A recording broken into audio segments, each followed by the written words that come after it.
A small but vocal group gathered on Pacific Avenue for the annual March to End Homelessness, calling on city and county leaders to hear what they have to say.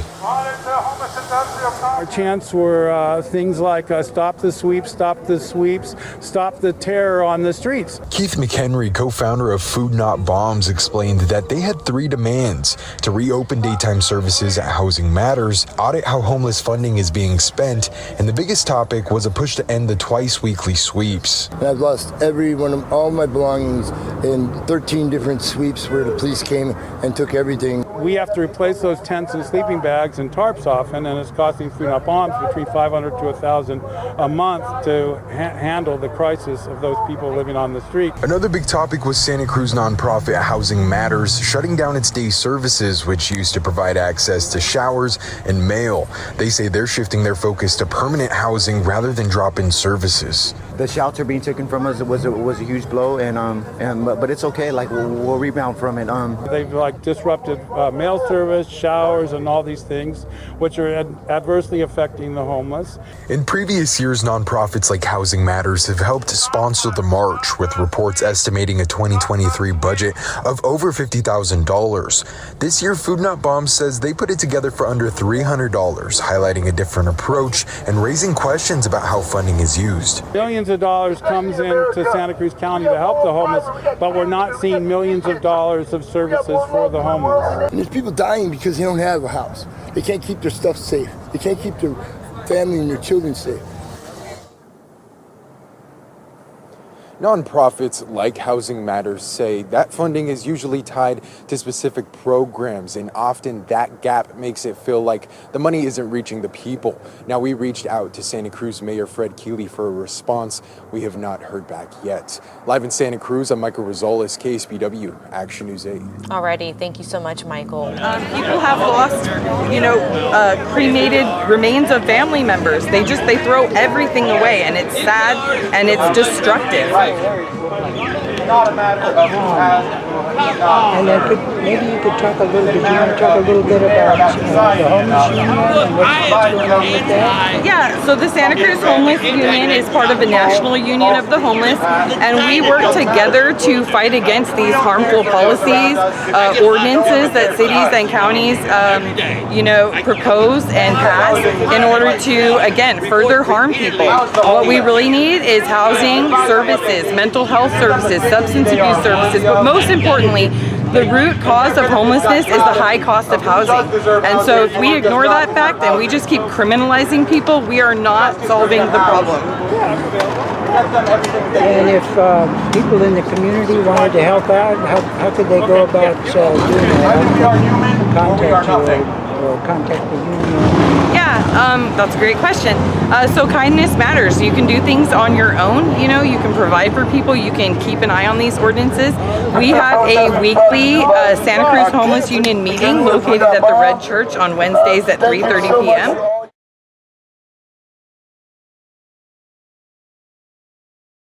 We have a Facebook group called Santa Cruz County Homeless Advocates / Santa Cruz Homeless Union, and we post a lot of things on there to keep an eye on. You can call me directly too if you'd like. My number is 831-431-7766. My name's Alicia Kuhl. I'm the president of the Santa Cruz chapter of the California Homeless Union. We are part of the National Union of the Homeless. We are here today at Food Not Bombs because this was the end location of our March to End Homelessness. The march started on Pacific Avenue and Spruce Street, and it ended here at Food Not Bombs. The weekend meal that they provide for unhoused and just generally anybody in the community that's struggling and needs some food. Very well. Do you remember any of the chants or what drove this march today? Yes, I do. So stop the sweeps and the terror on our streets was one of the things that was chanted. And as well as it was started with the spirit of nothing about us without us. A lot of decisions are being made right now. And we don't have any voices that are of the unhoused population that are being invited. We need a seat at the table when these decisions are being made. And currently we're losing day services, we're losing a lot of mental health services in our community, and frankly, the people that are suffering the most really don't even get consulted about these type of things. Do you remember anything the other guy asked you that you want to talk about? It was basically the same situation. I was asked how often they're being swept, and like what are we talking about when we're talking about sweeps. And I can give you an example. They're using the Encampment Resolution Fund. So cities across the state of California have gotten, millions of dollars to assist in homelessness. The spirit of it is kind of to provide housing, but what's happening is the money for that is being used to sweep encampments. And so Coral Street, we have a large encampment there. That's one of our largest condensed encampments in Santa Cruz currently.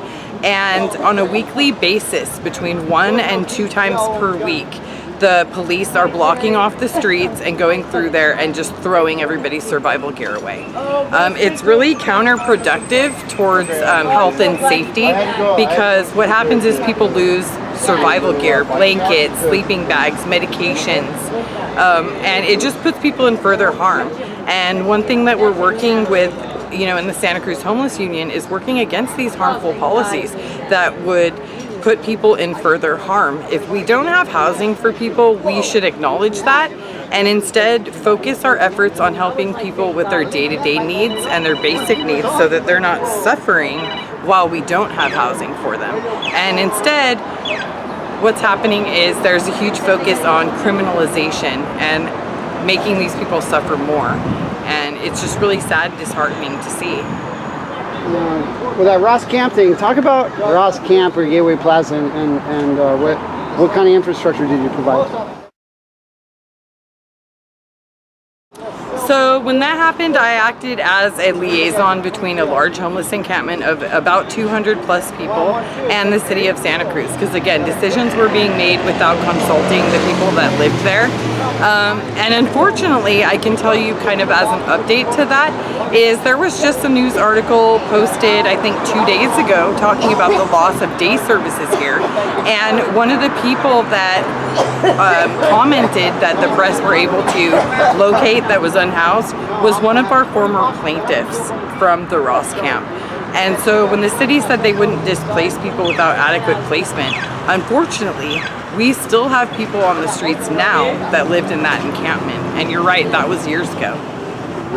Well, and we did provide porta potties. We made a road structure. People had like whatever 10 was it 10 by 20 or how big were the lots? I don't remember, but I remember that they were 6 to 10 feet apart.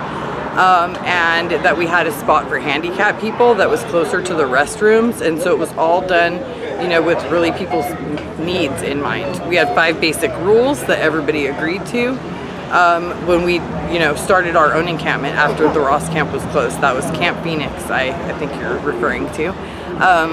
And so we were trying to show that it can be done, it can be self-managed, it can be safe. And the city only allowed it to be up for, I think, 30 hours or so. They were crazy. And then Free Baron, blocking the porta potty from getting in. Yeah. And then we had community members coming out. We had nurses blocking porta potties from being delivered. Because it's just a hateful spirit. People don't want to see people's needs being met. And it's unfortunate because a lot of these community members that will come out and say, I don't want this and I don't want that. It's almost like I say cutting off your nose in spite of your face, because if you don't want to see homeless people and that's offensive to your senses, of course that's offensive to a lot of people's senses, but why are you also blocking the solutions and the shelters? Why when it comes time to vote for a shelter placement or a managed encampment, these are the same people out there with the signs screaming no, no. So it's like, do you like to see homeless people or don't you? Where can they go? And those are the solutions that I think we need to focus on. Because the main factor and rising contributor of homelessness is the high cost of housing. I know that this piece is always missed, and everybody talks about mental health and substance abuse, but the highest contributor of homelessness is the rising cost of housing. And in fact, the largest growing population of homeless individuals are actually elderly and disabled. You mentioned Coral Street. How much percentage of the entire city of Santa Cruz do you think that neighborhood is, and how many more neighborhoods around Santa Cruz do you think there are? So I did a public records request to the County of Santa Cruz to ask how many homeless people we have that are receiving services that they have registered with the county. For instance, Medi-Cal using the restaurant hot meal program. How many of those people self-certify as being homeless? And I got numbers between 5,000 and 7,000, and I know of homeless individuals in Santa Cruz County. And so I know that we have a lot more than people know about. The numbers are really high, and I would say that the Coral Street encampment represents only a small percentage because there's only about 200 people on there. And so if you look at that, that doesn't represent homeless students, families, people in cars, people in RVs. That's just a small visible percentage. How many folks, you know, because you're in collaboration, do you have any idea what the clicker count was today? I don't, but I'm guessing a couple hundred probably. And that's basically every time there's service? Yes, that's every weekend. Right on. And that highlights the need for basic needs, the need for meals. That shows that people are struggling to get that need met, and it highlights what a great service this is, because unfortunately without a service like this, a lot of people would not be as healthy as they could be. They're not getting that sustenance. We don't have a lot of hot meal programs here in town. Right, well, and I see there's a clothing table, there's, you know, excess food table, there's a homie says thanks. Yes, and thankfully I'm blessed to be able to organize most of the donations that come through here, clothing wise, and like shoes and things like that, and survival gear.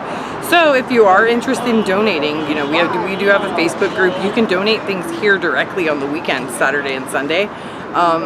Yeah, and we always need things, socks, you know, shoes, things like that.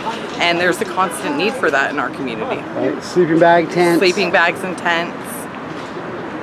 Because unfortunately, these things are being thrown away on a weekly basis. And I will add that there's an environmental piece to the sweeps that people are not really thinking about, is that we're always talking about recycling and saving the environment. You know, we're throwing mass amounts of stuff away every single week. That is chemicals, that is, you know, a whole bunch of stuff that could be recycled, reused. There's really no need to throw it away. And so if we had a better system in place than what's happening right now, we'd be doing a favor to our environment too. And really, you can't go around and claim to care about our environment and care about, you know, recycling. Here you are recycling at your house every day, but you support sweeps. Like, that doesn't make any sense to me.